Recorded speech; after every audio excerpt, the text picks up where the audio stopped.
Hello everybody and welcome to this speed build of a fish and chips restaurant in SULANI. This build is inspired by a fish and chips kiosk by the beach in Guernsey on a beach called Grand Rock. And so for this video I wanted to tell you some facts about Guernsey and what it was like to grow up there, because in case you haven't guessed from the amount of times I've mentioned it in previous videos, I grew up in Guernsey. So Guernsey is part of a small group of islands called the Channel Islands. It is the second biggest island after Jersey, and Jersey is the one that most people tend to have heard of. The other Channel Islands are Herm, Sark, Alderney, which are sort of the three other big ones. Well, not big, but bigger. And then we've got Jetu, Breku and Lihu Island. Breku is privately owned by the Barclay brothers and they have a castle on it, and you can see it from Herm and it looks really cool. Jetu, I believe, is also privately owned, and Lihu Island is just off the southwest coast of Guernsey. Guernsey is not part of the UK. In terms of where it is, it's between the UK and France. Online it says it's nestled in the Bay of St Malo. But we're closer to France than we are to the UK. It's about 2.5 hours, I think, to get to France, and it's 3 hours to get to the UK on the fast ferry to get to Poole. So we're not part of the UK, but we are part of Great Britain, and so Guernsey is a crown dependency, which means that we are ruled by the British royal family. The Channel Islands was occupied by the Germans during World War II. As a result of that, we have a lot of German bunkers and gun towers dotted around the coast, along with, we've also got an occupation museum and an underground hospital where they treated soldiers. The underground hospital is I was going to say it's lovely. It's not lovely, but it's fascinating, especially for me because I love history so much. I do find it really interesting going around there. It is also rumoured to be like very, very haunted, so quite a lot of like ghost hunts happen there and things like that. I've been there a few times. I went on a ghost hunt as well, and it is creepy. It's really eerie and creepy, but I'm not sure. I'm quite skeptical about ghosts, so I'm not sure if I'd say it's haunted, but it's definitely like a very creepy atmosphere. Also, as a result of the German occupation, every single year on May the 9th, we celebrate Liberation Day, which is when we celebrate being freed from the Germans. Guernsey has its own government called the States of Guernsey, and the election process is very different to the UK, so it's actually... This election happening now in the UK is my first ever one since moving here, and the process is very different. It's been very interesting learning about it because there's no party politics in Guernsey. You just vote for the deputy that you want to get in, and the deputy is sort of the equivalent of the MP.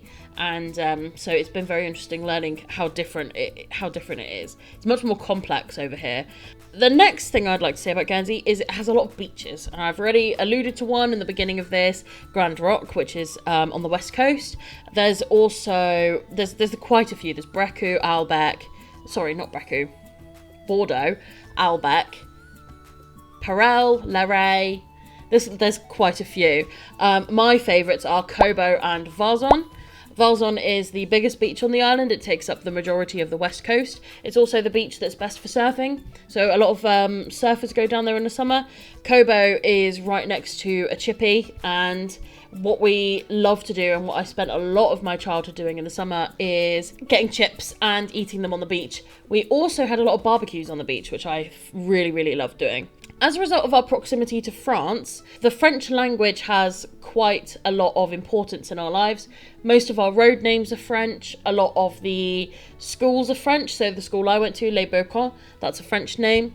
Also, we are split up into parishes, and a few of our parishes are French. So Catel and Saint-Pierre-du-Bois, which means St. Peter in the Wood. And we've also got Saint-Pierre-Port, which is St. Peter Port, which is the capital of Guernsey. So we've got St. Andrews, St. Peter Port, Saint-Pierre-du-Bois, Forest, Catel, Vale, St. Sampson's, Torterville, St. Martin's and St. Saviour's. There's 10 parishes altogether, and they are sort of like the equivalent of a UK county. So as I've said, a lot of our road names are French, and we learn French in schools. Our first language is English, but we do actually have our own language called Guernsey Patois or Guernsey French. It's not super widely spoken. I only know one phrase, which is à la prochaine, which means until next time. But I do know that they teach it in schools, and they used to do it as an extracurricular when I was at primary school as well. I never took part in it, unfortunately. I'd love to learn it though, because I feel like it would sort of bring me back to my roots a little bit, especially as I no longer live in Guernsey. Growing up there was an experience. It is such a beautiful island. It is truly, truly beautiful, and the other Channel Islands are too. Herm, I spent so many summers in Herm, camping with my family and jumping off the pier and stuff like that. It is truly such a beautiful island, and the upbringing that you get there is so different to here in the UK, because Guernsey is so safe. Like, people don't lock their doors. Like, it's so vastly different. The culture shock I got when I moved here was something else, honestly. But it's sort of got its pros and cons. So some pros are, it's absolutely stunning. If you're a history buff like me, then sort of all of the World War II memorabilia is obviously absolutely fascinating. The beaches are stunning, and the sea is, while cold, it's like very refreshing, and the beaches are actually sandy. We've got a mix of sandy and stony beaches, but the only beaches I've experienced since moving to the UK have been really stony, and there's just nothing quite like a nice sandy beach. I love a sandy beach. So, you know, in that sense, it's a lovely, lovely place to grow up.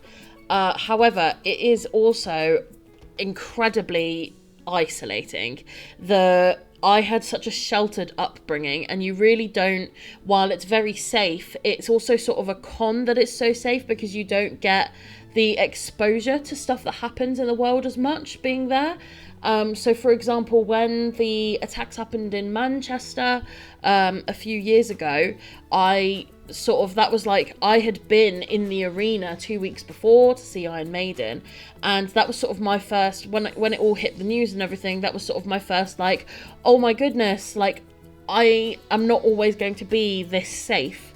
And so it doesn't prepare you. I really struggle with feeling safe here like I did in Guernsey, because it's just not safe over here compared to Guernsey. So in that sense, I think it's quite negative to be so sheltered. The other thing is, it's really, really expensive. So not only is it super expensive to live there, the cost of living is really high, higher than the UK, even in a cost of living crisis.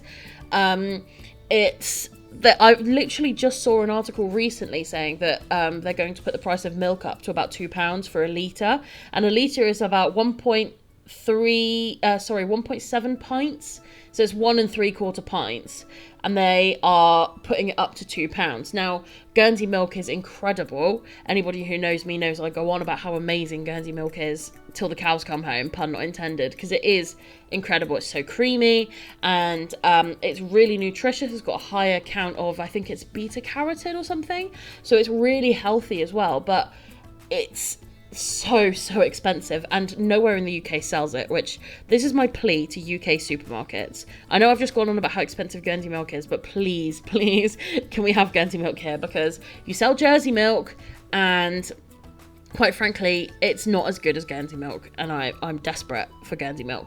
Waitrose does sell Guernsey butter though, and thank you so much, Waitrose, because it's amazing. The last one is sort of a pro and a con again. It's everybody knows everybody over there, because it's so safe and so small, and the population is only about 62,000 people. You don't literally know everybody, but it really is sort of like an everybody knows everybody. Every time you go out somewhere, there is a very, very, very high likelihood, it's almost certain to be honest, that you're going to bump into people you know. And that can be lovely. It is lovely, because it means that you see people you know all the time. But it also means that the Guernsey grapevine is absolutely rife. There's, a very, very big rumour mill. And also, you find stuff out about yourself that you didn't even know. And so, in that sense, it's not as good. We used to joke that my parents had spies, because people would come up to me and ask, are you so-and-so's daughter? And I'd be like, yeah. It is just an incredibly interesting way of life. So, a couple of other facts about Guernsey.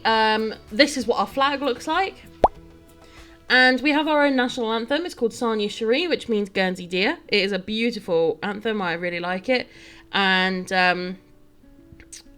yeah, it's sort of, it does encapsulate how I feel about Guernsey. I do miss it. I really miss the island. I miss my family, obviously, especially my mum. And so, in a sense, moving was difficult, but it definitely was a very good thing for me to do. Best thing I've ever done, to be honest. Another thing about us is that Guernsey people are called Guernsey donkeys. I believe because we are famously quite stubborn. I'm a very stubborn person myself. And there's a sort of a rivalry with Jersey, and which is quite interesting because since I've moved here, whenever I say to someone I'm from Guernsey, they're like, oh, I know Jersey. So it is very interesting. So we have a bit of a rivalry with Jersey people. We call them crapos, which is French for toad. I believe that the rivalry stemmed from football, but don't quote me on that, I'm not actually sure. But there is sort of a big joke that Jersey's the better island or Guernsey's the better island. I certainly believe Guernsey milk is better than Jersey milk, but I don't believe either island is better. I think it depends what you're looking for. If you're looking for sort of like a quiet, tranquil, peaceful holiday on the beach, I would say Guernsey. If you're looking for somewhere that's not too dissimilar to the UK, then Jersey, because in St Helier, which is the capital of Jersey, there's things like Burger King, McDonald's, all of that stuff, whereas in Guernsey there's no places like that, no McDonald's, no Burger King, no Pizza Hut. It's very interesting, actually. Whenever I tell people that Guernsey doesn't have fast food places, they're like, what? How did you survive with no McDonald's? When we came on holiday, we had McDonald's. It was a treat. So yeah. Growing up in Guernsey, loved it. I wouldn't change where I'm from for anything, but I'm very glad to have moved to the UK.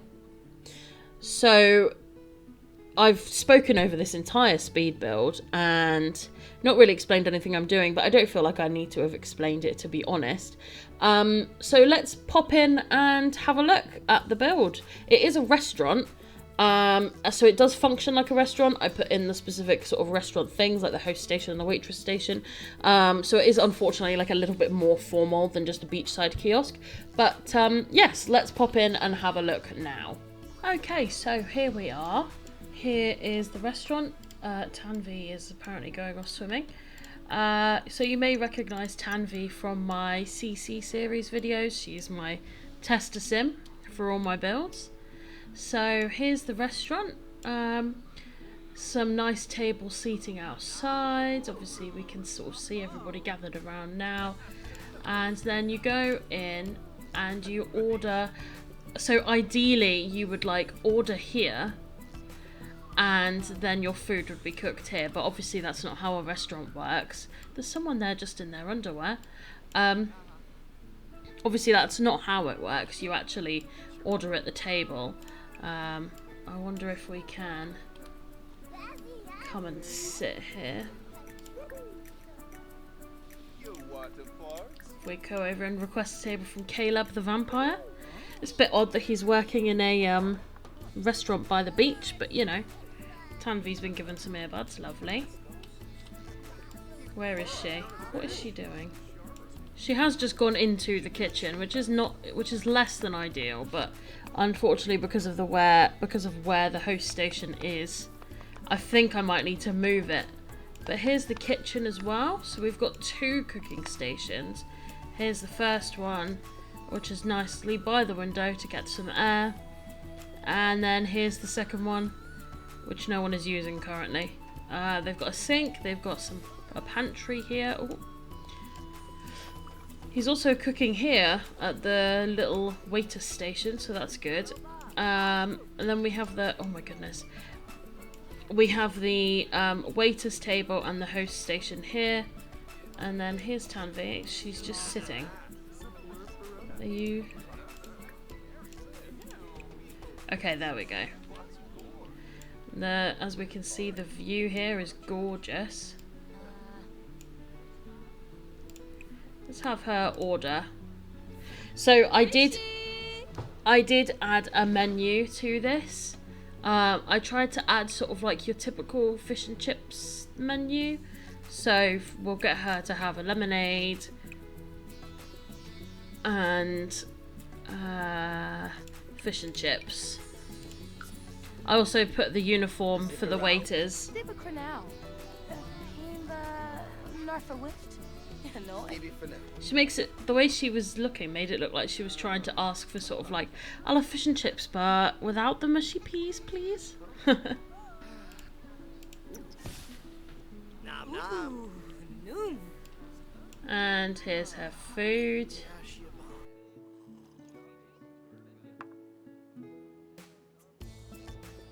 And that is the build. So I hope you enjoyed this. Full disclosure, this footage of the speed build is actually from a few months ago, and as I've been editing, I've realised just how much my building skills have come along since then. There's certain stylistic choices I made during this build that I would not make again. For example, this dark blue fence, it really just doesn't go with anything. And just the random things sort of placed around. I was trying to fill up the space, but I mean, what's this doing here? Oh, cool, blimey. Bella and Mortimer are just snogging. Oh, and they're angry. Okay, anyway, whatever's happening here. So yes, there's certain stylistic choices I wouldn't make again, but all in all, I do like this build. I think it's quite good, and I do think it, while it does not look anything like the kiosk at Grand Rock, it does remind me slightly of a beachside kiosk, so I'm pretty pleased with it. Anyway, let me know what you think. As always, feel free to like and subscribe and comment if you haven't already. I've got some exciting content coming this year that I hope you guys are looking forward to. I really, really appreciate all the support, and I will see you next time. Bye!